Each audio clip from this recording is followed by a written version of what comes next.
Every time I wear this shirt, I feel like Sandy from Greece, which is fabulous, but not why I'm making this video. I got to thinking about recent college grads and what they must be going through right now, people who were in transitions looking for jobs before all of this happened.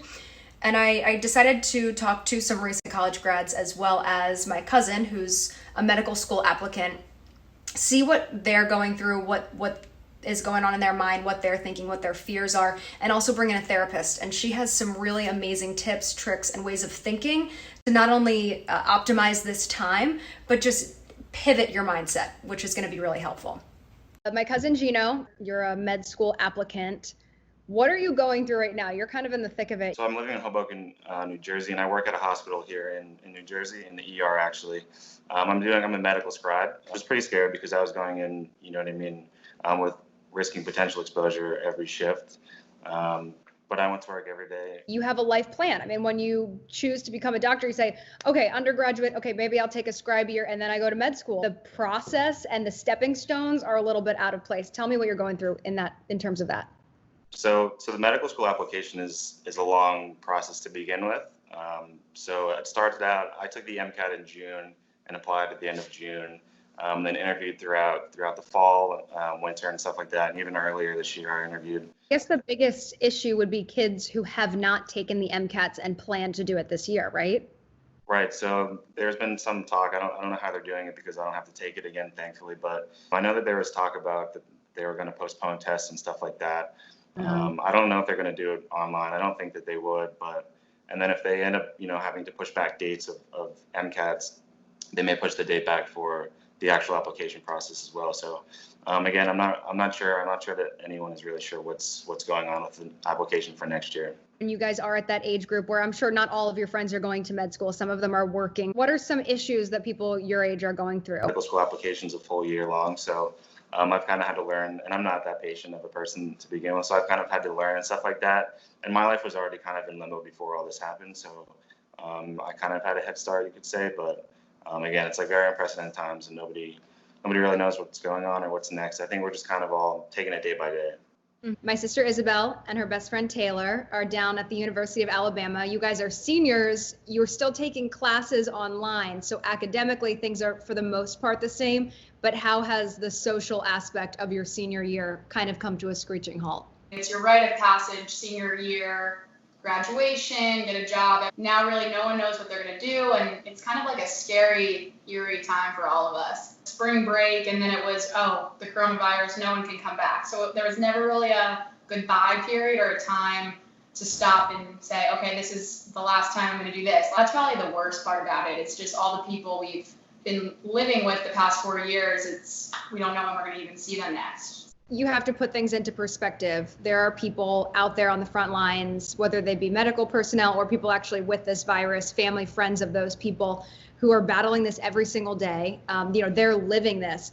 So how do you understand that and keep that fact in mind, but also wrestle with maybe the anger that you have or the sad feelings that you have of your senior year turning out very different than you had planned? I am first gen, so I'm first in my immediate family to graduate. So it's a little heartbreaking that my family doesn't get to see me, walk across that stage, get my diploma that I did work so hard for. People are putting their lives out there and risking it for others. So you kind of just have to take a step back and be grateful. I know, because I've been there, so many people watching have been there. When you're a senior in college and you're about to be released out into the world, you talked about it being a rite of passage, but getting your first job is just kind of that cherry on top of being in school for so many years, working so hard, as you said, Taylor.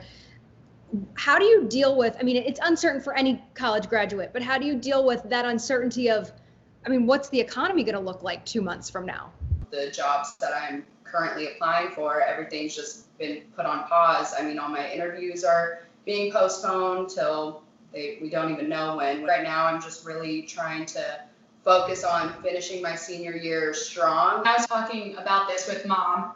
It's just a nice pause, I think, for all of us. Like, if we weren't doing this, we would all be going a mile a minute, moving out, graduation, jobs. No one would know what was going on. But it's kind of nice now to just pause and reflect on the past 4 years and look towards the future and really what we want to do and where we want to live. Generations before us, like our grandparents' generation, they fought in wars. This generation, my generation, your generation, we're at that age range and we're being asked to stay home, sit on our couches. Why is that so difficult for Gen Z, millennials, and so on?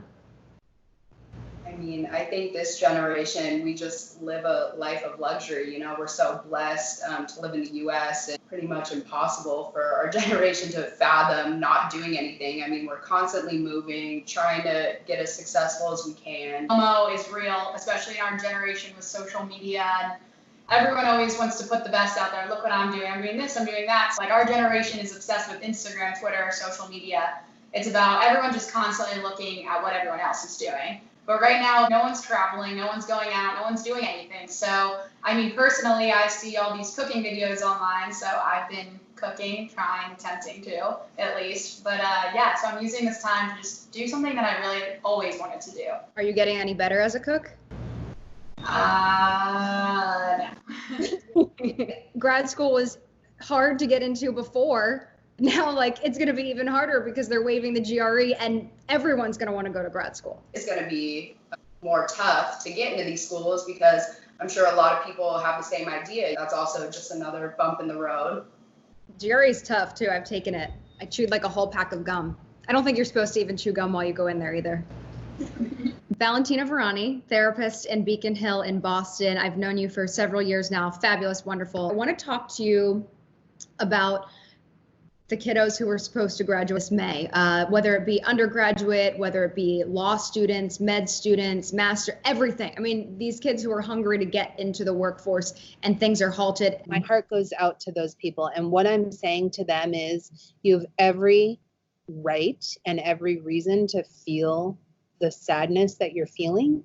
And a lot of them feel like this is really unfair. And it is. They were dealt, you know, the cards that they were dealt with are not a great hand. And I would say that hopefully this will come to an end. If we understand our connection between our thoughts and our feelings, we will understand that if we have negative feelings and see this situation as half empty, glass half empty, that we're going to spiral into a negative spiral of anxiety and sadness and not make the most of our time. With school canceled, high school baseball players won't be eligible to be drafted because Major League Baseball isn't doing a draft. They can't scout them. There aren't any games. What can you do with this time, whether you are an aspiring baseball player, lawyer, doctor, TV personality, maybe psychologist, with this time to better yourself to get a job when this is all over? Take this time to research and strategize how to be an even better player, doctor, therapist, lawyer, attorney,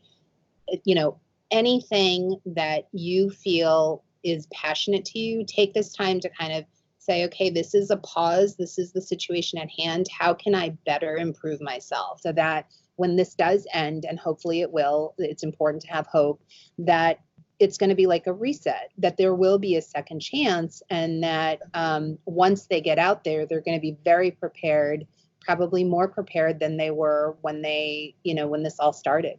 Make a list of things that need to get done around your house. Make a list of things that you've wanted to do, but you haven't had a chance to do. Start with the easiest thing first, like make my bed, and work your way down to the harder things, because that creates behavioral activation.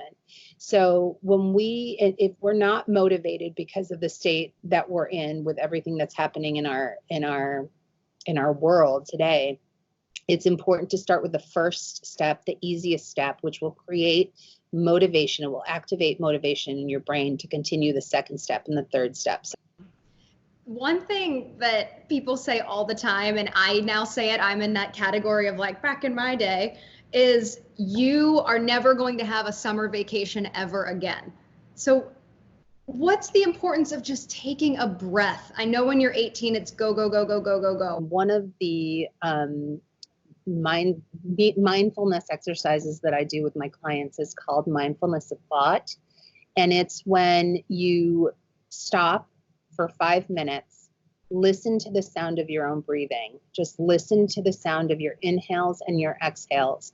And you're going to have thousands of thoughts pop up into your mind all the time. But rather than pay attention to them, focus our attention on the breathing And then allow our thoughts to kind of drift over a cloud. Imagine that it's flying overhead or it's drifting overhead. And so your senses are focused on your breathing. And as you're focused on your breathing, you're not so focused on what's going on between your ears. It's a beautiful little reset that you can do at any time of the day when you're feeling, like you have too much going on in there, and it will center you to just be in the moment. So I always see these memes of kids in virtual classrooms, and they'll pretend that the mom's asking them to empty the dishwasher and scream, and everybody laughs. It can be difficult when you're doing schoolwork in your room. I know my brother, he's a third-year law student. He was at home and he's like, I got to go back to school. I mean, he's quarantined, but he's like, I got to go back to school. And I know I'm going to be in a cinder block jail cell, but it's fine. I need to focus. What would you say to kids or young adults who are home with their parents, knocking on their door, asking them if they're hungry? I would say this too shall pass. Be patient. This is a very difficult time. You probably never expected that you would be moving in with your parents again, or that you'd have to get to know your parents on a different level. Maybe not just, did you do my laundry, Mom? It's more about, hey, Mom, Dad, tell me about your life. Tell me about what got you here. Tell me about your life so that I can understand, your anxiety all these years, so I can understand where you come from. And I think it's important to realize if your mom or dad is knocking on your door asking if you're hungry, you're lucky. You're blessed in that moment. Oh my God, absolutely. That is such an important thing. Count your blessings. Like the fact that you have a family to go home to, the fact that you have a partner to live with, the fact that you have, food and shelter.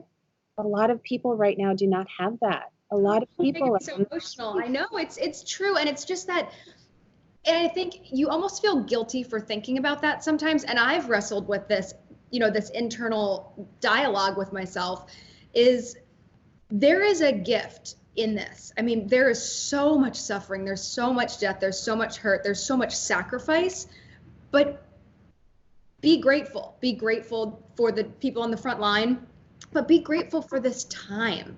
Absolutely. There's always there's beauty in tragedy, right? It's like the lotus flower. It grows through mud, but then after it blooms, it's this beautiful, majestic flower. If we can see this opportunity to take the beauty from it and to see that what's going on in this world is scary and it's completely unexpected, but it is what it is. How can we make the most of it? And I think the key is gratitude. Gratitude and counting your blessings for who we have in our life, for the support that we have, for the shelter, the food, the love that we have. Let's not take the time to not think about that. It's really important.